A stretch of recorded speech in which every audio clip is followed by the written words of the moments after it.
very good morning and thank you so much for tuning into Media Monitor, where we give you 60 minutes of analysis on stories that have kept us all talking this week. I'm your host, Alicia Jali. Here's what's coming up on today's show. We delve into the march against the foreign nationals. We'll also highlight Pravin Gordhan's sixth budget speech. The leaked letters between Finance Minister Pravin Gordhan and SARS head Tom Moyane reveal a broken relationship. And can South Africa still withdraw from the International Criminal Court following a High Court ruling which found SA's notice of withdrawal being procedurally invalid and unconstitutional? But first, as always, let's take a quick look at the news headlines at 900 hours. Police are hunting for two suspects believed to be members of an armed gang who gunned down four members of a family in Umlazi, south of Durban, during a suspected robbery yesterday. Now, one of the suspects was killed by police. The same gang also robbed patrons at a tavern in the area hours earlier before the attack on the Mzila home. They shot and wounded 8 of the patrons who were treated in hospital. President Jacob Zuma supports the ANC Youth League's call for leadership in the party to reflect young people. He was addressing the ANC Youth League KwaZulu-Natal Provincial Conference, which is underway in Durban. President Zuma says the ANC leadership must continue to be relevant to all sectors of society. And the Stormers laid an early marker as one of the teams to watch in the Super Rugby by putting away the three-time champions, the Bulls, with ease at Newlands last night. The Stormers thrilled a packed stadium with a 37-24 thrashing over the Bulls. All right, well, let's now welcome SABC digital producer, Mr. Tsepiso Moche. Tsepiso, very good morning. Thank you so much for being with us again. Good morning, Alicia, and thanks for having me. All right, and of course, on my main set of panelists, we do have media analyst, Mr. Melo Mahulejo, as well as political analyst, Mr. Levi Ndo. Gentlemen, very good to have you both. All right, Tsepiso, let's take it away. What was the big trending social media trends this week? Take it away. Well, this week's biggest hashtag was budget, and simply because on Wednesday, Finance Minister Pravin Gordhan was announcing his budget speech in Parliament, and it generated a lot of comment on social media.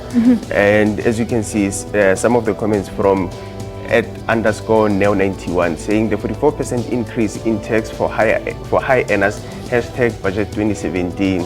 And Vusi there says the 900,000 property buying threshold caught my attention. What is Phil saying there, Tsepiso? Phil Reneke saying no transfer duty on properties under 900,000 and below, #budget 2017. And he's clapping his hands there. Gentlemen, a very quick one. We are going to discuss this later on in the show, but I just want to hear your reviews on the social media reactions to the budget speech. Miller? For me, I'm very much encouraged by the fact that people are engaging the budget process and the processes that are going on in the country in terms of how they spend their taxes and so on. So it's very positive. Levi? Yeah, well, it's good for South Africa is that for now, they know exactly how their resources are being allocated. But I'm mainly happy that the general population of South Africa seem to be satisfied. Absolutely. Well, Tsepiso, take it away. What was the next big hashtag of this week? Well, the next big hashtag this week was the foreign march that took place in Pretoria on Friday. And it generated also a lot of comment on social media. As you can see on your screen here, pictures of what was happening in Atteridgeville on Friday morning. What are the tweets? What are people saying on social media, Tsepiso? Well, this one is from Edmund saying the "We are all African" card simply won't work. South Africa can't handle the influx. #foreign march Atteridgeville. And Andrea van Veek says that #xenophobia traffic has been disrupted due to the protests in Atteridgeville as residents look on. Gentlemen, we're going to discuss this in a short while, but your quick comments on this one. Levi, let's start with you. It's not happening for the first time, but I think we need a holistic approach to deal with this kind of tendencies. Melo? For me, the one thing I find encouraging about social media is that over and above what the work that journalists are able to do, people now are able to post pictures and videos that we ourselves can actually see live what's happening and have informed opinions. Absolutely. Let's do the last and big hashtag of this week's episode. What was it? The last one was the MMA 16. The glitz and glam that was yesterday. What were people saying on social media? Well, people were congratulating the biggest winner of the Metro FM 16 Hours, which is which was the new artist there. Yes. Yeah. People are congratulating him, saying although they anticipated that Babes Wodumo and Mureki would be the biggest winner of the night, but Ed Nasty CSA has won most of the awards.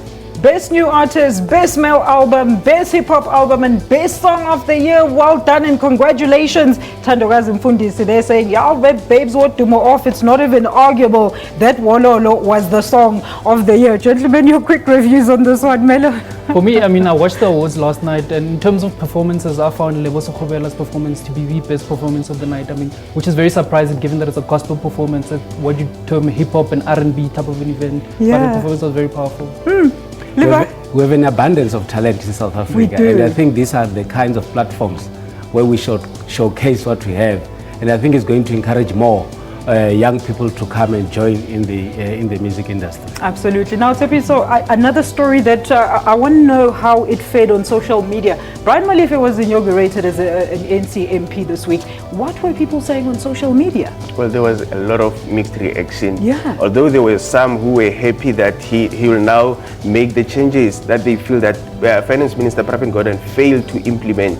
Others were against his soaring in, saying he will now push the Gupta's agenda, and they were unhappy basically, but others were happy. And we also saw that when he was on in, other EFF MPs made noise. They were unhappy. They made known that they were unhappy that finally Brian Molefe has been sworn in. Gentlemen, what did you make of this? A very quick one, Melo. For me, I think the very encouraging thing that I find about this whole discourse we're having in the country about land reform, about radical economic transformation, is that what it's doing is that it's putting the poor people in this country centerfold in terms of discussion and not just the privileged people. Yeah. So for me, part of this discussion, whether Brian Molefe is going to bring about radical economic transformation or not, over and above personality issues, the fact that we're having the discussion, I think it's important. A very quick one, Levi. Not surprising at all. This has been speculated for the past 3 months. But I think as well, as he has indicated, there are a lot of mixed reactions. Others are saying it's not good as a politician, it's good as an administrator. But I think then we'll wait for what the ANC has in store for us. All right, Tsepiso, so before I let you go, do tell our viewers where they can get all these stories you've been informing us about and more to come also throughout our bulletins today. Well, they can catch other shows on SABC Digital News on YouTube, or they can simply log on to www.sabc.news to catch the latest news of the day. All right, well, that's where you'll find all of it. We're going to take a quick ad break, and when Media Monitor returns... Of course, crime, if it goes on too long, it reaches a point where the citizens feel they can no longer tolerate it. And that's when you have these outbursts wherein people almost take the law into their own hands.